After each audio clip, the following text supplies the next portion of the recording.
Pada waktu itu, mohon maaf ya, saya menyebut merek, mohon maaf. Diambil obat, ya dok. Saya nyebut merek, mohon maaf ya, Lovenox. Obat apa itu? Obat yang dipakai untuk mengencerkan darah.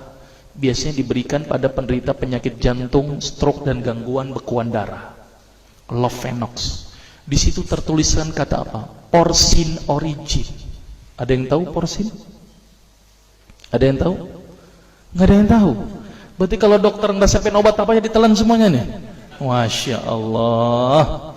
Porsin itu isinya pak, babi pak. Malah di boxnya tertulis kata-kata bener-bener bersumber dari babi. Saya bilang, waduh, berarti dok kalau antum ngeresepin porsin satu pasien, antum telan itu obatnya, kira-kira ibadah orang tersebut diterima nggak sama Allah? Diterima apa tidak tuh? Tidak akan diterima dok. Siapa yang dipersalahkan nanti? Antum yang menuliskan resep. Satu. Diambil lagi obat yang kedua. Saya cerita latar belakang dulu ya sebelum saya terapi senyum. Diambil obat yang kedua. Pada waktu itu diambil apa? Atrapid. Apa itu? Insulin. Tulisannya apa? Human insulin. Jadi diambil dari manusia yang telah meninggal. Diambil pankreasnya, insulinnya, yang menderita penyakit kanker pankreas, dibuatlah obat. Berarti dokter sudah menyuntikkan manusia ke dalam manusia. Diambil lagi obat yang ketiga. Oh, luar biasa ini dokter. Apa Ustadz ini? Diambil obat namanya analsik. Apa itu analsik? Obat untuk pusing. Ini di kalangan dokter sering resep ini nih. Isinya apa? Antalgin dan diazepam. Diazepam, makanya kalau orang minum obat ini pasti ketagihan, saya yakin. Kalau minum obat warung nggak ngefek ini. Karena kenapa? Karena mengandung diazepam. Diazepam itu apa?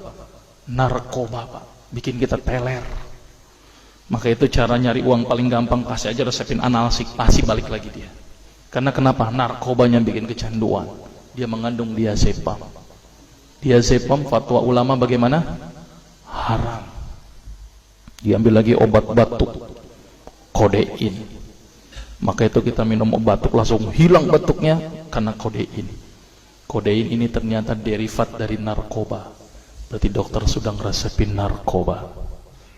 Diambil semua obat sirup di depan saya, lihat dok, lihat semuanya. Ada nggak yang tidak mengandung alkohol? Semuanya mengandung alkohol. Sampai saya pikir, masya Allah, berapa ribu pasien yang telah saya resepkan obat-obatan haram tersebut. Ini yang menjadi kegelisahan saya pak. Maka itu saya beda haluan, kemudian belajar hadis, walaupun gak lulus-lulus biarin, gak apa-apa. Terus kemudian saya melihat ada sesuatu yang salah. Kenapa? Karena agama Islam tidak dipelajari secara benar. Banyak umat Islam saat ini belajar akidah, belajar akhlak, belajar fikih. Tapi lihat, pernahkah umat Islam di sini belajar masalah kesehatan Islam? Sedikit sekali. Kajian-kajian tentang kedokteran Islam hampir tidak ada.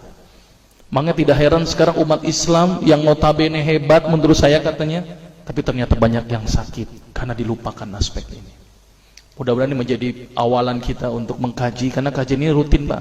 Jadi saya mengisi kaji di beberapa kantor di Jakarta itu per kali pertemuan, per hadis. Dan itu berhubungan dengan masalah kesehatan semuanya. Jadi ternyata Allah ini menurunkan ibadah, memerintahkan kita untuk sholat, puasa, tahajud, semuanya ini bukan untuk kepentingan Allah Pak. Allah nggak butuh sholat kita, Allah tidak butuh puasa kita. Ternyata Allah menurunkan ibadah adalah bentuk rasa sayang Allah kepada barang ciptaannya, yaitu manusia. Seperti halnya orang menciptakan motor, mobil, maka di maintenance itu dengan adanya servis. Maka Allah juga memaintenance barang ciptaannya, yaitu manusia, dengan servis. Servis yang dilakukan adalah dengan ibadah. Jadi kalau seandainya kita tidak melakukan ibadah, sama aja tidak mau servis diri kita sendiri. Saya akan terangkan ternyata semua amalan yang dicontohkan Rasul itu bermanfaat dari sisi kesehatan. Saya akan mulai nanti dengan terapi senyum ya. Ini lewat saja. Ini saya mohon maaf nyebutin obat-obatannya, mohon maaf ya. Ini juga mengandung plasenta. Plasenta itu ari-ari ya. Jadi di luar negeri itu ari-ari dipakai obat pak. Kalau di Indonesia diapain pak? Dikubur, kadang-kadang pakai apa? Kaca, pulpen, buku, kadang-kadang pakai kurungan ayam. kreatif, tapi kreatif nggak benar. Gitu ya. Di sana ini obat Lovenox namanya ya, jadi bersumber babi. Ini yang mengandung narkoba. Wah, dulu tuh saya kalau jadi dokter gila-gilaan pengasih narkoba, Pak. Setiap ibu hamil, setiap ibu datang dengan bawa anak kecil, itu anak kecil Pak saya kasih narkoba, Pak. Kenapa? Karena ibu-ibu paling seneng kalau anaknya datang terus kemudian tidur pules. Wah, seneng banget tuh ibu-ibu. Apalagi obatnya yang tokcer, paling seneng itu orang. Maka itu saya kalau ngasih obat antibiotik dulu nggak namanya amoksisilin, ampicillin, nggak level buat saya.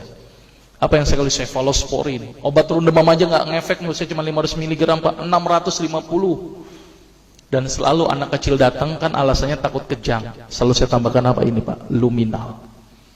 Saya dulu bandar narkoba Pak, tapi legal, resep. Makanya itu saya banyak dosa ini. Mudah-mudahan ini bisa menembus dosa saya nanti di akhirat. Ya, ini insulin ya.